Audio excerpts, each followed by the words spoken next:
Pernah nggak sih kamu dengar kalimat ini? Mending nyicil rumah aja, daripada uangnya habis buat kontrakan tiap bulan. Tapi, benar nggak sih begitu? Buat keluarga muda, ini salah satu keputusan finansial paling besar dalam hidup. Dan ternyata, jawabannya nggak sesederhana itu. Yuk, kita bahas logika di balik dua pilihan ini, nyicil rumah versus ngontrak rumah. Biar kamu nggak salah langkah di awal perjalanan rumah tangga. Punya rumah sendiri, itu impian banyak orang. Rumah berarti stabilitas, rasa aman, dan kebanggaan tersendiri. Apalagi kalau sudah berkeluarga.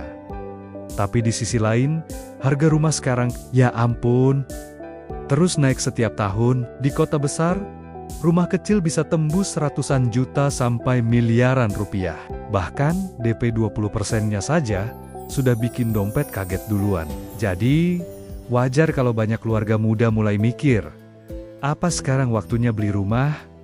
Atau nunggu aja dulu? Oke, kita bahas dulu opsi pertama.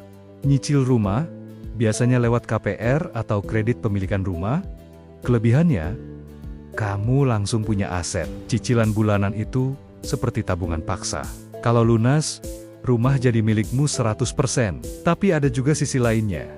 Cicilan KPR bisa memakan 30-50% dari penghasilan bulanan. Kalau suku bunga naik, cicilan juga bisa ikut naik. Dan jangan lupa, ada biaya perawatan, pajak, serta asuransi rumah. KPR juga membuat kamu terikat di satu tempat. Kalau ternyata kamu harus pindah kerja ke kota lain, rumahnya bisa jadi beban, bukan aset. Sekarang kita bahas opsi kedua. Ngontrak. Banyak yang bilang ini rugi karena nggak punya aset. Tapi tunggu dulu, nggak selalu begitu. Kalau kamu ngontrak, berarti nggak ada beban DP besar di awal. Kamu bisa pindah kapan saja, sesuai kebutuhan pekerjaan atau sekolah anak. Nah, sisa uang yang tadinya buat DP dan cicilan bisa kamu investasikan. Contoh nih, kalau kamu punya uang 100 juta rupiah yang tadinya mau buat DP rumah, lalu kamu investasikan ke reksadana dengan return 10% per tahun, maka dalam 10 tahun bisa tumbuh jadi hampir 260 juta rupiah.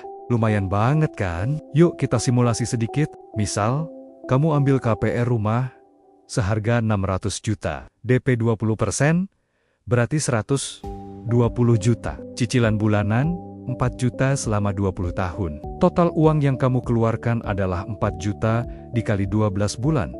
Dikali 20 tahun, hasilnya 960 juta rupiah. Ditambah DP, jadi 1,08 miliar. Wow, sedangkan kalau kamu ngontrak rumah dengan harga 2 juta per bulan, selama 20 tahun, totalnya cuma 480 juta.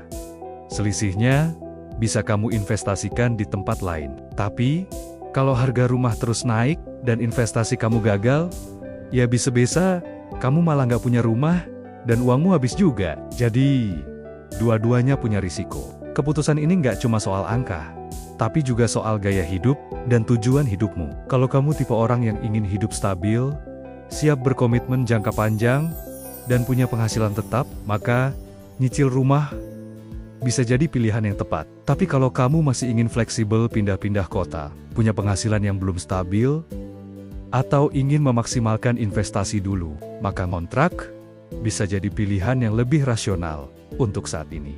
Jadi, bukan soal mana yang benar atau salah, tapi mana yang paling cocok untuk kondisi hidup kamu sekarang. Rumah memang penting, tapi jangan sampai kamu kehilangan kebebasan finansial demi mengejar gengsi punya rumah. Ingat, rumah bukan cuma tempat tinggal, tapi juga cerminan dari cara kamu mengelola hidup. Jadi, sebelum memutuskan untuk nyicil atau ngontrak, coba tanya diri sendiri. Aku mau beli rumah atau membangun hidup dulu? Terima kasih sudah menonton. Semoga video ini bermanfaat buat kamu yang lagi galau soal rumah. Jangan lupa like, komen, dan subscribe ya, biar kita bisa terus belajar bareng. Sampai jumpa di video selanjutnya.